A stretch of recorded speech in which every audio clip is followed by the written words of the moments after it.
जय हिंद। Welcome to bright math. आज हम दो चर वाले रैखिक समीकरण के ग्राफ चैप्टर से बहुत ही इंपॉर्टेंट सवाल हल करने वाले हैं। तो देखिए, पूरी तरह समझने के लिए आप हमारे साथ ध्यान से समझिए। देखिए यहाँ पे प्रश्न क्या कर रहा है कि यदि 3x + 7y = 14 हो तो y को x के रूप में व्यक्त कीजिए। और फिर कहता है कि जांच कर बताए कि बिंदु 3, -2 इस समीकरण के लेखाचित्र पर है कि नहीं है। तो सबसे पहले क्या करा, इसको y को जो समीकरण है उसको y को x के रूप में व्यक्त करना है। तो देखिए करना क्या है, यहाँ पे जो सवाल दिया उसको लिख लीजिए 3x + 7y, ठीक है, और बराबर 14। इसे आपको करना क्या है, 7y बराबर 14 और 3x को इस साइड लिख लेना है।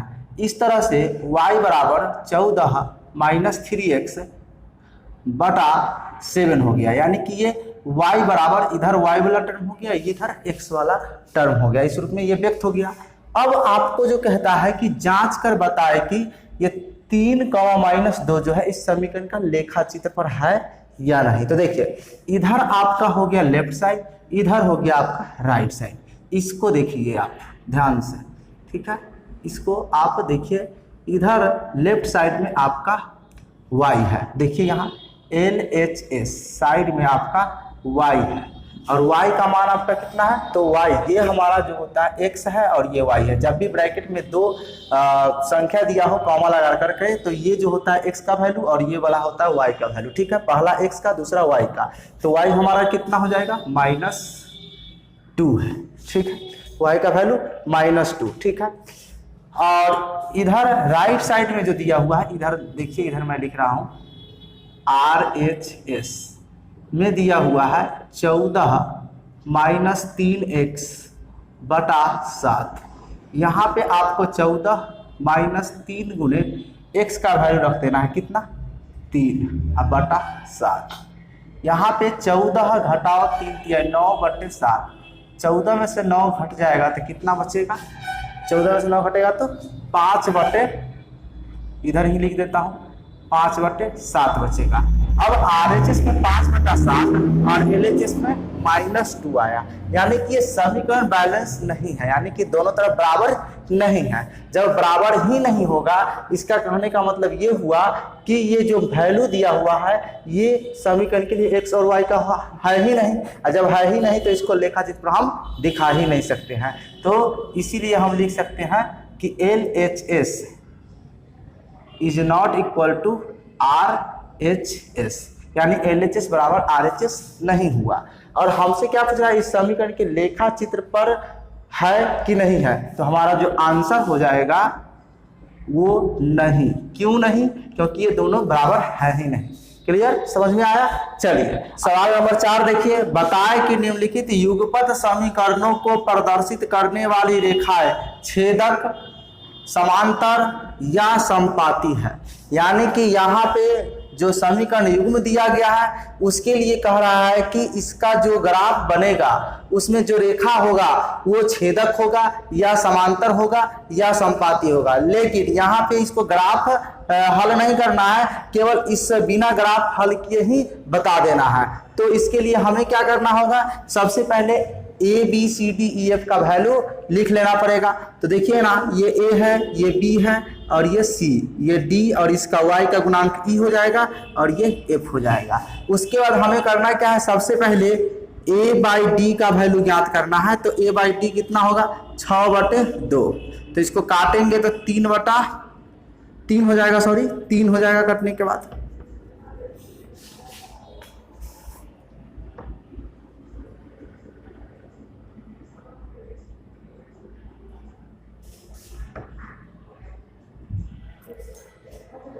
अब सवाल नंबर 4 देखिए, बताए कि निम्नलिखित सवाल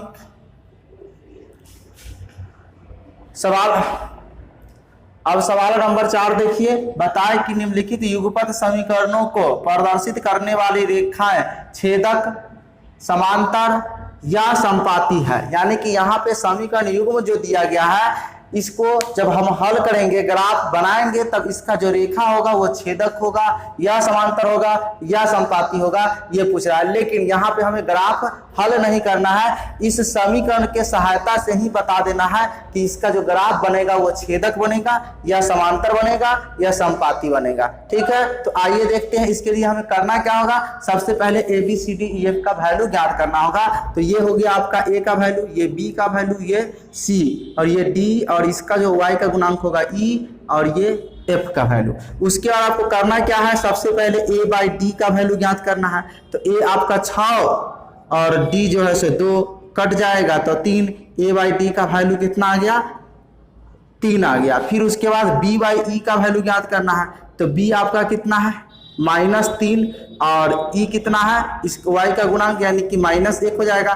तो माइनस से माइनस कैंसिल, और 3/1 को हम 3 लिख सकते हैं, इसमें कोई दिक्कत नहीं। अब उसके बाद हमें करना है क्या, C/F का वैल्यू ज्ञात करना है। तो C/F का वैल्यू कितना हो जाएगा, -10/9, माइनस और माइनस से माइनस कैंसिल, यानी C/F का वैल्यू जो आ गया वो 10/9। तो ये आ गया C/F का वैल्यू, ये आपका हो गया B/E का वैल्यू, और ये जो हो गया आपका A/D का वैल्यू। इसमें कोई दिक्कत नहीं। अब आप देखिए कि A/D का वैल्यू जितना आया है उतना ही B/E का वैल्यू आया, इसीलिए आप लिख सकते हैं A/D = B/E is not equal to C/F। क्यों, क्योंकि ये दोनों बराबर, लेकिन ये बराबर नहीं आया है। जब इस तरह का शर्त होता है तो आप पिछले चैप्टर में पढ़े हैं कि A/D = B/E is not equal to C/F। तो इस तरह से जब शर्त होगा तो कोई हल नहीं होगा। तो आप लिख सकते हैं अतः कोई हल नहीं है, कोई हल नहीं है, यानी इस समीकरण के लिए कोई हल नहीं है। और पिछले वीडियो में मैंने जो कल बताया है उसमें हमने बताया था कि यदि कोई हल नहीं होगा, कब कोई हल नहीं होगा, जब रेखा हमारा समांतर होगा तब, क्योंकि रेखा कहीं पे कटेगा ही नहीं तो हल आएगा कहां से। तो यहाँ पे कोई हल नहीं, इसका मतलब रेखा जो हमारा होगा वो क्या होगा, समांतर होगा। तो यहाँ पे लिख सकते हैं अतः रेखा समांतर होगा। कहने का मतलब ये हुआ इस समीकरण युग्म के लिए कोई हल नहीं होगा, तो रेखा हमारा क्या होगा, समांतर हो जाएगा। क्लियर, कोई दिक्कत नहीं। अब सवाल नंबर इसका दूसरा है, देखिए 5r - 4s + 8 = 0, 7r + 6x -9 = 0। इसमें ये आपका A B C D E F हो गया। तो आपको करना क्या है, सबसे पहले A/D का वैल्यू ज्ञात करना है। तो 5/7 हो जाएगा। ठीक है, फिर आपको करना क्या है, B/E का वैल्यू ज्ञात करना है। तो B आपका -4 और E जो हो जाएगा आपका 6 हो जाएगा, ये कटेगा तो -2/3 आ जाएगा। फिर आपको करना क्या है, C/F का वैल्यू ज्ञात करना है। C कितना है, 8/-9। ठीक है, तो ये C/F का वैल्यू, ये A/D का वैल्यू और ये B/E का वैल्यू आया। यहाँ पे आप देखेंगे कि A/D का वैल्यू और B/E का वैल्यू बराबर ही नहीं है। इसका मतलब ये हुआ कि हमारा जो शर्त बनेगा A/D is not equal to B/E। क्यों, क्योंकि A/D का जो वैल्यू है यह B/E के वैल्यू के बराबर नहीं है। और पिछले चैप्टर में हमने पढ़ा था कि A/D is not equal to B/E, तो केवल और केवल क्या होगा, एकमात्र हल होगा। तो हम लिख सकते हैं अतः एकमात्र हल है इस समीकरण युग्म के लिए। और कल के वीडियो में हमने पढ़ा था कि जब एकमात्र हल होता है तो रेखा क्या होता है, प्रतिच्छेदी होता है, क्योंकि जब तक रेखा एक दूसरे को नहीं काटेगा तब तक हमें हल ज्ञात नहीं होगा। तो जब रेखा प्रतिच्छेदी होता है यानी कि छेदक होता है तभी जाकर के एकमात्र हल होगा। तो यहाँ तो हमें एकमात्र हल आया है, अतः लिख सकते हैं रेखा छेदक है। क्या है, छेदक।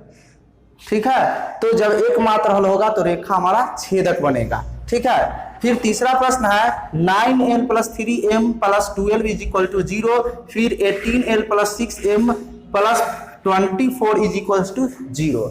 यहाँ भी वही काम करना है। ये A B C D E F हो गया। तो ए बाई डी का वैल्यू आपका 9/18 काटिएगा तो 1/2 हो जाएगा, 9 दूना 18। ठीक है। बी बाई ई का वैल्यू 3/6 काटिएगा तो 1/2 हो जाएगा।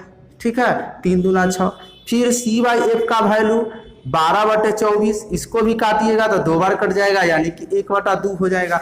यहाँ पे आप देख रहे हैं कि तीनों का वैल्यू समान आ रहा है। क्या आ रहा है? समान। यानी कि लिख सकते हैं A by D equal to B by E equal to C by F, यानी कि तीनों का तीनों वैल्यू क्या है?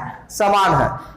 तो जब इस तरह का शर्त आता है तो क्या होता है? अनगिनत हल होता है, यानी अनंत हल होता है। और जब अनंत हल होगा तो एक रेखा दूसरी रेखा को हर एक बिंदु पर काटेगा, हर एक बिंदु पर काटेगा, तभी जाकर के अनगिनत हल होंगे। तो यहाँ पे लिख सकते हैं अतः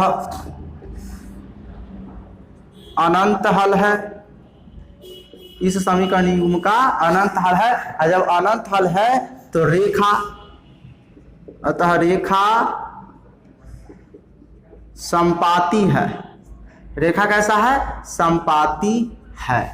ठीक है, इसमें कोई दिक्कत नहीं। आई होप कि इस वीडियो में बताए गए सभी प्रश्न आपको अच्छे से समझ में आ गया होगा। अगर कोई प्रश्न है, कोई कंफ्यूजन है तो आप कमेंट बॉक्स में पूछ सकते हैं। इस वीडियो में इतना ही, फिर मिलते हैं अगले वीडियो में एक नए टॉपिक के साथ। तब तक के लिए धन्यवाद। जय हिंद, जय भारत।